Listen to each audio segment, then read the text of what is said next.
Very good morning everyone. हाँ जी, करें start. अभी तक हमने कंपनीज एक्ट के चैप्टर 10 के कौन कौन से सेक्शंस कर लिए? सेक्शन 139 से लेकर सेक्शन 146 तक हमने सभी सेक्शंस कंप्लीट कर लिए। सिर्फ चैप्टर 10 के हमारे 2 सेक्शंस पेंडिंग है, एक आपका सेक्शन 147 और एक आपका सेक्शन 148। सेक्शन 147 किससे रिलेटेड है? Punishment for contravention. और सेक्शन 148 आपका किससे रिलेटेड है? Cost records and cost audit. फटाफट आ जाइए सेक्शन 147 जो किस पे है? Punishment for contravention. देखो अभी तक ऑडिटर के ऊपर जितनी भी पेनल्टीज हैं, ऑडिटर के ऊपर जितनी भी पेनल्टीज है फॉर कॉन्ट्रावेंशन, चाहे वो सेक्शन 140 में दी हुई है, चाहे वो सेक्शन 143 में दी हुई है, चाहे वो सेक्शन 147 में दी हुई है, हम पूरे पेनल्टी का एक मास्टर चार्ट बनाएंगे। क्या बनाएंगे? एक मास्टर चार्ट बनाएंगे। उस मास्टर चार्ट में सभी पेनल्टीज कवर हो जाएंगी। उस मास्टर चार्ट में सभी पेनल्टीज कवर हो जाएंगी। आपको मेरे साथ चार्ट बनाने की जरूरत नहीं है, आपको मेरे साथ चार्ट बनाने की जरूरत नहीं है। ये आपको चार्ट मिलेगा, ये आपको मास्टर चार्ट मिलेगा, लेकिन आपको सिर्फ इस चार्ट को अच्छे से समझना है। मैं आपको फटाफट समराइज करके आपको एक मास्टर चार्ट बनवाती हूँ जिसका हेडिंग क्या है? पेनल्टीज। इसकी हेडिंग क्या है? पेनल्टीज। ऑल द पेनल्टीज, चाहे वो सेक्शन 140 में दी गई हैं, चाहे वो सेक्शन 143 में दी गई हैं। देखो अगर क्या किया? कॉन्ट्रावेंशन किया। क्या किया? कॉन्ट्रावेंशन किया। कहां से लेकर? सेक्शन 139 से लेकर सेक्शन 146 का कॉन्ट्रावेंशन किया। अगर कॉन्ट्रावेंशन किया कंपनी ने, फॉर एग्जांपल कंपनी ने ऑडिटर को जनरल मीटिंग का नोटिस सेंड नहीं किया, मतलब उन्होंने सेक्शन 146 का क्या कर दिया? कॉन्ट्रावेंशन कर दिया। फॉर एग्जांपल कंपनी ने ऑडिटर को रिप्रेजेंटेशन का राइट नहीं दिया, मतलब अगर कंपनी ने कॉन्ट्रावेंशन किया सेक्शन 139 से लेकर सेक्शन 146 का, तो कंपनी के ऊपर पेनल्टी लगेंगी। कंपनी के ऊपर कितनी पेनल्टी लगेगी? कंपनी के ऊपर पेनल्टी लगेंगे मिनिमम 25,000 और मैक्सिमम कितनी लगेंगी?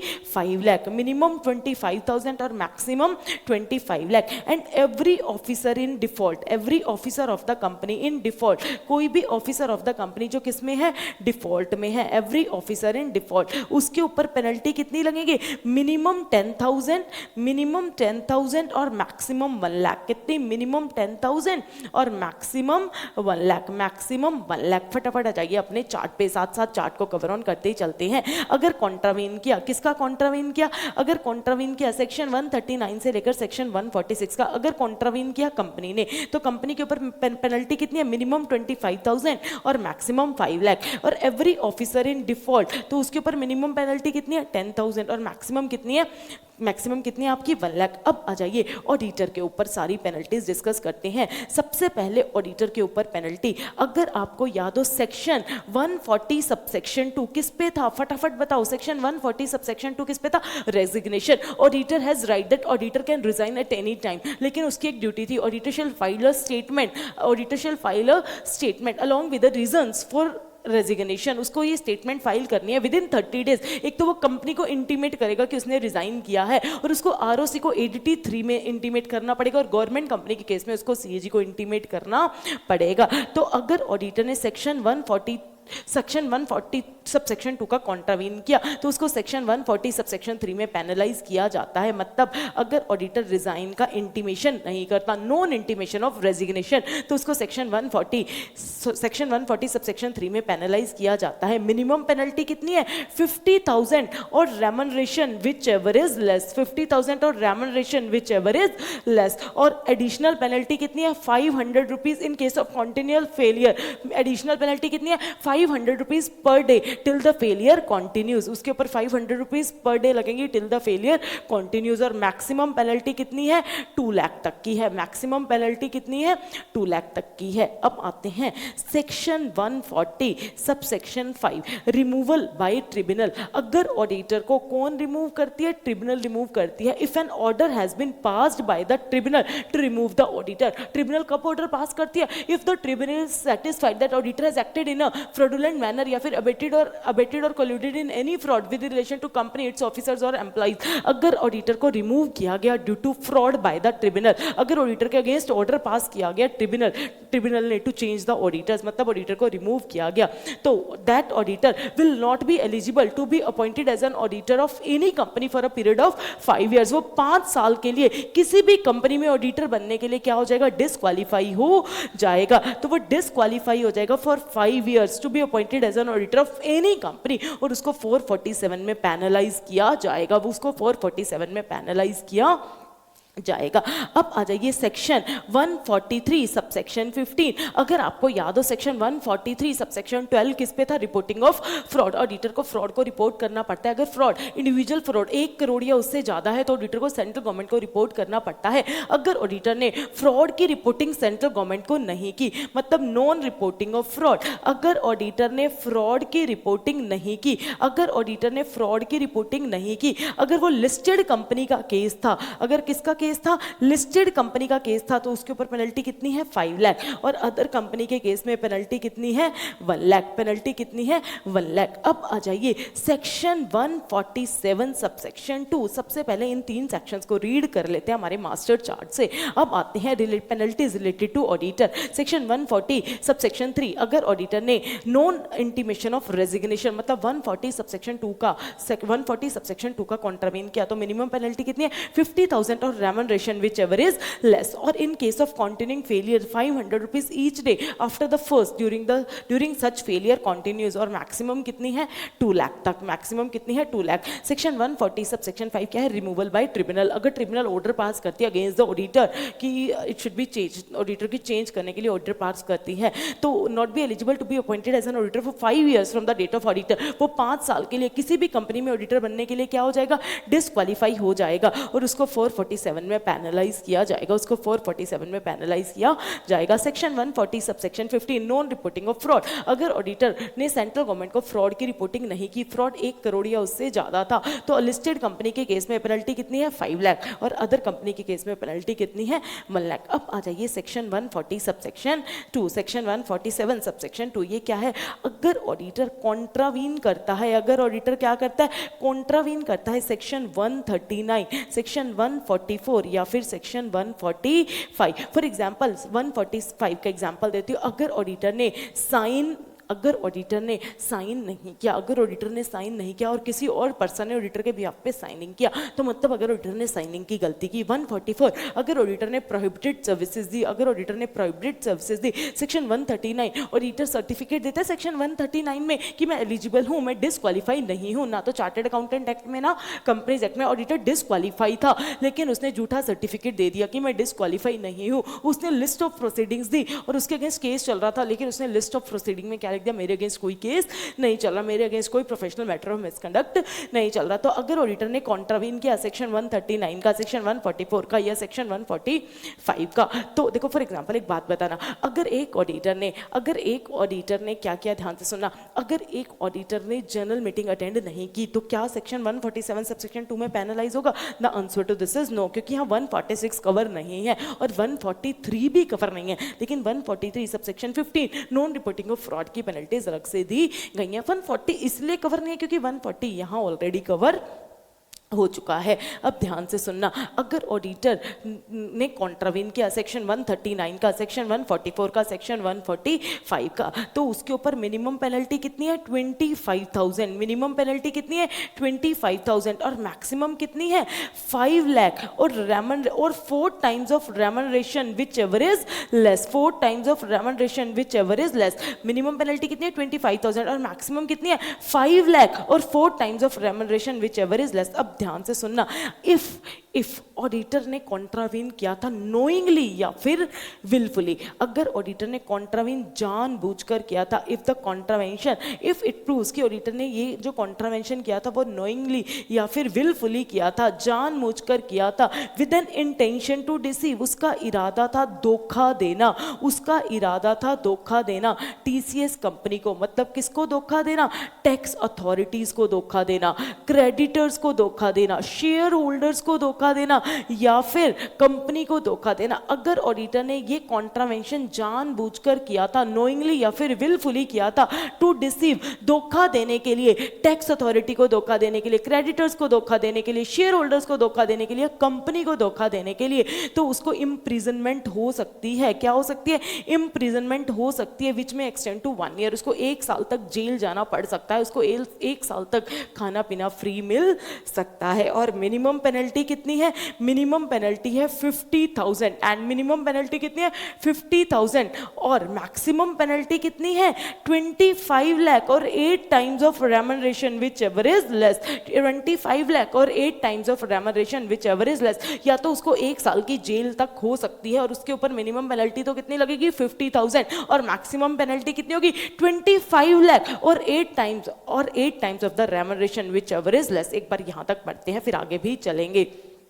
पहले समरी चार्ट में से देखो, अगर ऑडिटर ने कॉन्ट्रावीन किया सेक्शन 139 का, सेक्शन 145 का या सेक्शन 145 का, तो मिनिमम पेनल्टी कितनी है 25,000 और मैक्सिमम पेनल्टी कितनी है 5 लाख और 4 times of the remuneration of the auditor which ever is less. अगर ऑडिटर ने ये नोइंगली किया था, क्या किया था, नोइंगली किया था या विलफुली किया था with the intention to deceive the company, क्योंकि उसका इरादा क्या था, कंपनी को धोखा देना, शेयर होल्डर्स को धोखा देना, क्रेडिटर्स को धोखा देना या फिर टैक्स अथॉरिटीज को धोखा देना, तो उसके ऊपर इम्प्रिजनमेंट हो सकती है, उसके ऊपर इम्प्रिजनमेंट हो सकती है 1 साल तक और मिनिमम फाइन कितना है 50,000 और मैक्सिमम फाइन कितना है 25 लाख और 8 times of remuneration which ever is less, which ever is less. अब ध्यान से सुनना, if auditor has been proved convicted under section 147 subsection 2, अगर ऑडिटर दोषी करार हो गया, मतलब अगर ऑडिटर को दोषी करार दे दिया गया, if auditor has been convicted under section 147 subsection 2, अगर प्रूव हो गया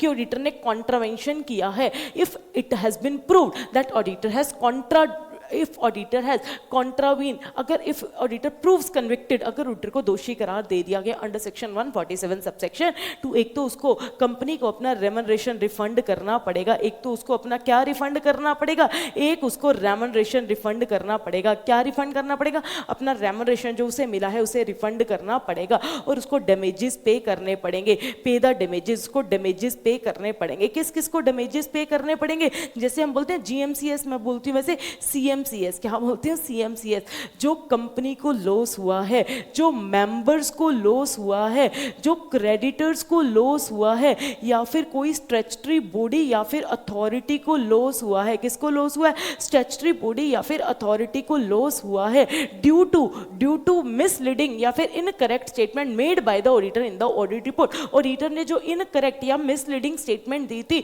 जिसकी वजह से अगर कंपनी को लॉस हुआ है, मेंबर्स को लॉस हुआ है, क्रेडिटर्स को लॉस हुआ है, किसी स्टैट्यूटरी बॉडी या फिर अथॉरिटी को लॉस हुआ है, तो ऑडिटर को डैमेजेस पे करने पड़ेंगे और जिसके लिए सेंट्रल गवर्नमेंट नोटिफाई करेगी, जिसके लिए सेंट्रल गवर्नमेंट नोटिफाई करेगी कोई स्टैट्यूटरी बॉडी, अथॉरिटी या फिर कोई ऑफिसर जो इंश्योर करेगा prompt payment of the damages, जो इंश्योर करेगा प्रॉम्प्ट पेमेंट ऑफ डैमेजेस, जो ऑडिटर से क्या करेगा, ऑब्टेन करेगा। फॉर एग्जांपल, अगर एक बैंक ने लोन दे दिया कि ऑडिटर ने कहा कि financial statement true and fair है और ऑडिटर ने क्या कर दिया, एक मिसलीडिंग स्टेटमेंट दे दी, उस मिसलीडिंग स्टेटमेंट की वजह से अगर किसी भी पर्सन का लॉस हुआ, तो वो ऑडिटर से डैमेजेस मांग सकता है और ऑडिटर को डैमेजेस पे करने पड़ेंगे और जिसके लिए सेंट्रल गवर्नमेंट एक स्टैट्यूटरी बॉडी अपॉइंट करेगी, स्टैट्यूटरी बॉडी, अथॉरिटी या कोई ऑफिसर अपॉइंट करेगी जो इंश्योर करेगा प्रॉम्प्ट पेमेंट। वो इवन ऑडिटर्स की प्रॉपर्टी तक सेल कर सकता है और ऑडिटर इंसॉल्वेंट तक हो सकता है, तो ऑडिटर को डैमेजेस पे करने पढ़ेंगे। अब पढ़ते हैं फटाफट। अगर ऑडिटर कन्विक्टेड प्रूव हो गया, if auditor is convicted under section 147 subsection 2, मतलब अगर ऑडिटर को दोषी प्रूव कर दिया गया कि हाँ ऑडिटर ने कॉन्ट्रावेन किया है सेक्शन 147 सबसेक्शन 2 का, तो उसको एक तो अपना रेमनरेशन रिफंड करना पड़ेगा और उसको डैमेजेस पे करने पड़ेंगे। किस किस को डैमेजेस पे करने पड़ेंगे, कंपनी, स्टैट्यूटरी बॉडी या फिर अथॉरिटी टू द मेंबर्स और creditors of the company for the loss arising out of incorrect और misleading statement made in the audit report. और इसके लिए central government statutory body, authority या फिर ऑफिसर इंश्योर करेगी, ऑफिसर अपॉइंट करेगी to ensure prompt payment of damages to the company और other parties as to file a report of compliance. Clear हुई बात। इन केस ऑफ फर्म, अब ध्यान से सुनना, अगर पार्टनर इन्वॉल्व था, partner acted in a fraudulent manner, if partner in a fraudulent manner या फिर abated और colluded in any fraud in case of firm, अगर कोई पार्टनर या फिर पार्टनर्स इन्वॉल्व थे फ्रॉड में और या फिर एक्टेड, अबेटेड और colluded in a fraudulent manner, तो पेनल्टी क्या होगी in the case of firm,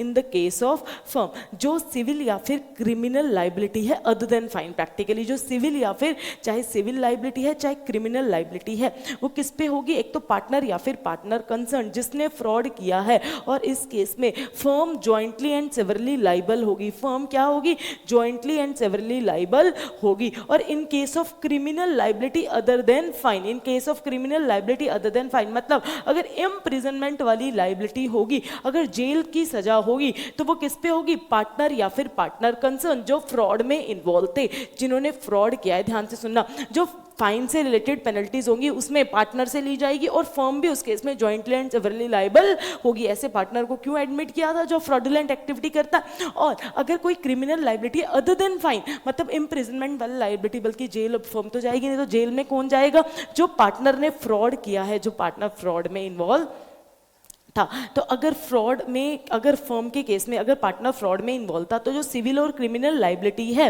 in this act और any other law for such act shall be of the partner and partner concerned of the audit firm and the firm jointly and severally. और criminal liability other than fine किस पे होगी, partner concern मतलब जो fraud में involve होगा, who acted in a fraudulent manner और abetted और colluded in any fraud. For example Satyam के केस में PWC, ये वैसे कंपनीज एक्ट है, ये जो कंपनीज एक्ट है, ये जो कंपनीज एक्ट है और PWC का फ्रॉड वैसे 2013 में नहीं होता, कंपनीज एक्ट 1956 में होता, मान लो 2013 में होता। तो सबसे पहले तो पेनल्टी किससे ली जाती, पार्टनर, और PWC भी इसके लिए जॉइंटली एंड सेवरली लाइबल होती। लेकिन अगर जेल वाली लाइबिलिटी होती, इम्प्रिजनमेंट वाली लाइबिलिटी होती, तो इसमें किसकी होती, पार्टनर की होती, जो फ्रॉड में इन्वॉल्व था, जिसने ऑडिट रिपोर्ट साइन की थी। क्लियर हुई बात। ये हुआ आपकी सभी पेनल्टीज। और आप फटाफट सेक्शन 147 खुद से पढ़ लेना, मैंने आपको सारा पढ़ा दिया। उन द कंपनी पेनल्टी कितनी है, 25,000 5 लाख, ऑफिसर्स के केस में 10,000 1 लाख।